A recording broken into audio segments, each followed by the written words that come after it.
In today's show, we're looking ahead to the games for Tuesday across the NBA. Michael Bolton. Thanks, Josh. It's Michael Bolton here, and it's time for another episode of the Locked On Fantasy Basketball Podcast. Let's get to it. Let's get to it, indeed. You are Locked On Fantasy Basketball, your daily fantasy basketball podcast, part of the Locked On Podcast Network.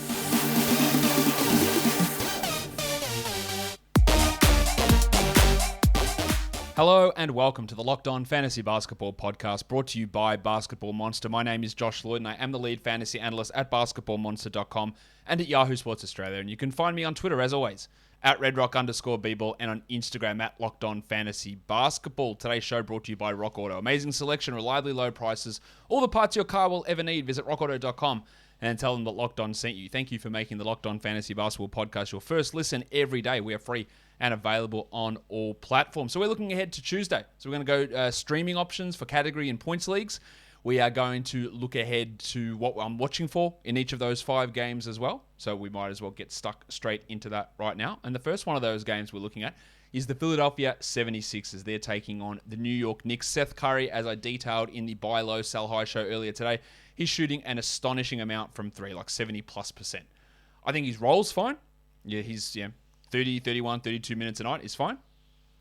But, what's his shooting numbers going to look like? At some point, it is going to fall off. That is 100% guaranteed.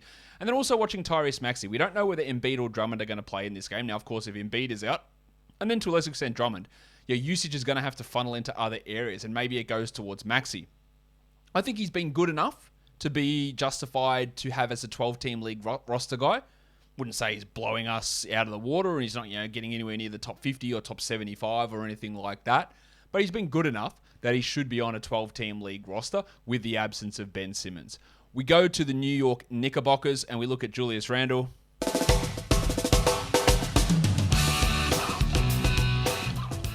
He is the number 1 player in points leagues at the moment, top 10 fantasy category league player at the moment.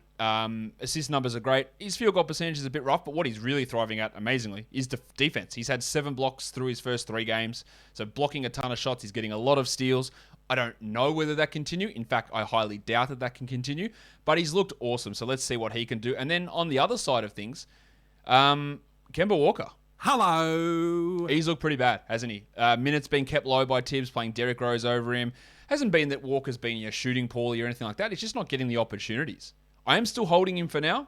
The leash is getting shorter and shorter every game.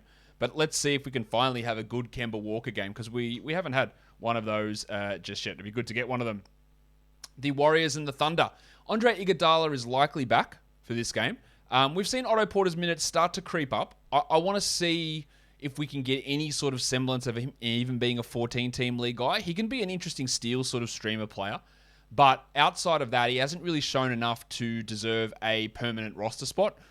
Is the improvement coming for him, or is he just sort of stuck where he is? Well, Draymond Green, another player who was on my Buy Low, Sell High show, has not blocked a single shot all year. He's only had 2 steals through 3 games, and we know that's the bread and butter of what Draymond does. He's also shooting 30% from the line after being an 80% shooter there last season, so we need to see that start to improve and for him to jump back up from outside the top 200 to being back to that top 70 guy at worst. For the Thunder, Josh Giddey's first 2 games were bad. His game against the Sixers was really good. Where does he settle in? Do we get another good game? Does he go back to being bad? Was that one a fluke? I don't think it was fully a fluke, although I don't think he's going to be able to repeat that performance. And then the Moose, Mike Muscala. Derek Favors is resting on the first game of a back-to-back. They're not really trusting Isaiah Roby. Jeremiah Robinson-Earl is probably too small to play that position the whole game. We might get Muscala playing 23, 24 minutes. He has already sort of pushed his way into the discussion for deeper leagues, whereas a bench guy getting 16 minutes, there's value in him for deep leagues. I want to see how they use him and Roby and JRE in this game. Saying JRE sounds gross because it just sounds like Joe Rogan experience. Jeremiah Robinson-Earl. Let's see how that all works and how Muscala is actually utilized in this game. The Lakers and the Spurs. LeBron looked like he was going to be out forever yesterday. And then he was listed as questionable. Now he was listed as probable with an ankle problem. I expect that he plays, but of course, Allington and Ariza and Nunn, Horton Tucker, these guys are still out. Austin Reeves is producing really, really well in terms of on-court play and winning impact. He's been really good out there. Yeah, better than guys like Monk and probably even better than guys like Bazemore. Will they ever bite the bullet and push Reeves into a role where he plays 20 minutes a night? Yeah, ahead of a Rondo, ahead of Bazemore, ahead of Monk, ahead of these sort of guys? I'm not certain. But the way he's playing better than all those guys at the moment. So I want to see how they do that. While Carmelo Anthony was excellent in that game against the Grizzlies. Shot fantastically. And with 5 games on, if you're looking for a streamer for points and for 3-pointers, it's going to be hard to find a better option than Melo out there for those categories. Now, he is prone to being up and down in terms of the shooting or the usage or and providing any other stats apart from that. But he was really, really good in that game. For the Spurs, I want to watch Keldon Johnson, who we know his usage is really strong, but he doesn't do anything else apart from drive to the basket. No threes, no free throws, generally poor percentages, no assists, rebounds, steals, blocks, all that sort of stuff. Can he start to turn that around? Can we start to get something from him in that area of the game? I don't know. We're not there yet. Well, Jakob Poeltl, he's had 2 games of over 6 assists. Now, 2 years ago, he had a pretty high assist rate, about 5 assists per 100 possessions. He was down to like 3.5, I think, last season, but he's back up over 7 this year. So it's not outrageous to say that he could come and average a decent amount of assists, because he has done it in limited minutes before. So let's really pay some attention to that and see where Poeltl can be with his passing, because again, it has been really, really solid, guys. You know this problem. You got your live sports you watch somewhere. You got your other shows that you watch on another device, and then you've got your highlights on your phone, then you've got your neighbors log in for the other good stuff. Well, it's all over the place. I want to tell you about a simple way to get all the entertainment you love without the hassle, and a great way to finally get your TV together. It is called Direct TV Stream, and it brings your live TV and on-demand favorites together like never before. So you can watch your favorite sports, movies, and shows all in one place. That means no more juggling remotes and no need to ever buy another device ever again. And the best part, there is no annual contract. So get rid of the clutter and the confusion and get your TV together with DirecTV Stream. You can learn more at directtv.com. That's directtv.com. Compatible device required, and content varies by package. Okay, let's look at the Rockets and the Mavericks game now. Kevin Porter Jr., shit game, good game, shit game. Do we get good game again here? Can he keep his wild tendencies and turnovers and poor percentages under control? I'm not certain, but I'm going to be watching it pretty closely. While the crucifix Christian Wood has actually hit his free throws the last 2 games. That has really held him down in the preseason and all of last year as well. And after a slow start in game 1, the last 2 have looked pretty good for Wood.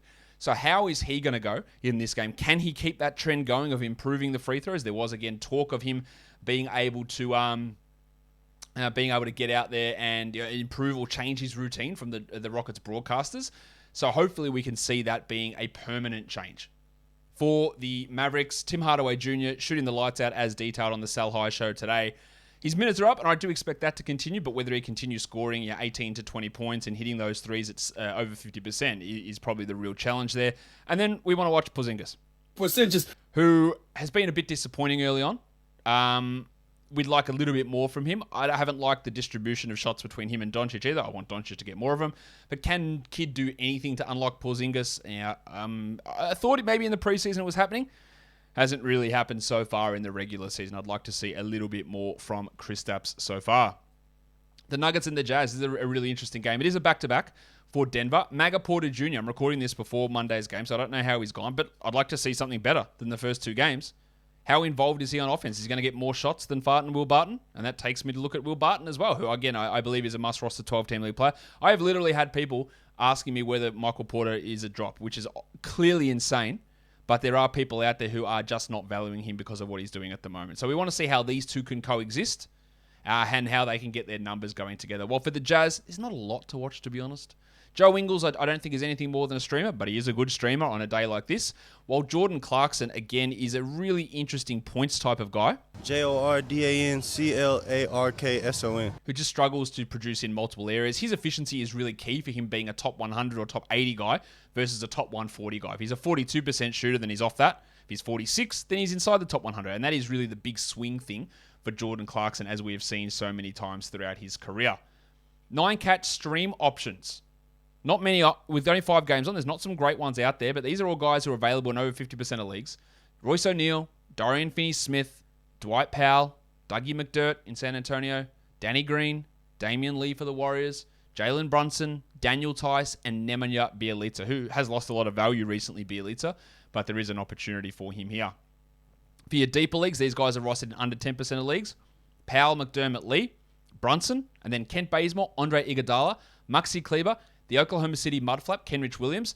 I don't know why I wrote Kirkan there. It's definitely Furkan Korkmaz, and Austin Reeves I would also throw onto that list. And if we look at points league streamers, Lou Dort, Darius Baisley, Dorian Finney-Smith, Doug McDermott, Jalen Brunson, Daniel Tice, Dwight Powell, Royce O'Neal, and Eric Gordon are options who are available in over 50% of leagues who you can stream in and provide you that sort of value. Before I go, I'm going to tell you quickly that basketball season started, and the best place for you to place your bets for the NBA is at Bet Online. Head to the new updated desktop or mobile website, sign up today using our promo code LOCKEDON, and you can save 50% on that, or not save 50%, you get a 50% welcome bonus from basketball, football, baseball, World Series, NHL, boxing, and UFC, and even right to your favorite Vegas casino games. Don't wait. Take advantage of all the amazing offers available for the 2021 season. BetOnline is the fastest and easiest way to bet on all your favorite sports. BetOnline is where the game starts.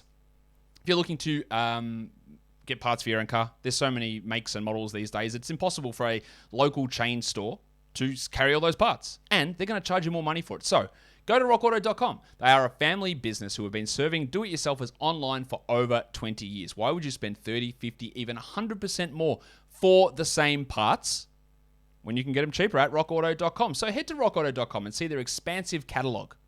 Get all the parts you need for your car or truck. And in there, how did you hear about us box? Right, Locked On, so they know that we sent you. Amazing selection, reliably low prices, all the parts your car will ever need. rockauto.com. And that'll do it for today's What to Watch For show. I'll be back later on with a full recap of Monday's 9 games. Follow this podcast, Apple Podcasts, Google Podcasts, Stitcher, Spotify, and on the Odyssey app. We're on YouTube. Give me a thumbs up. Leave your comments down below, guys. We are done here. Thank you so much for listening, everyone. See ya.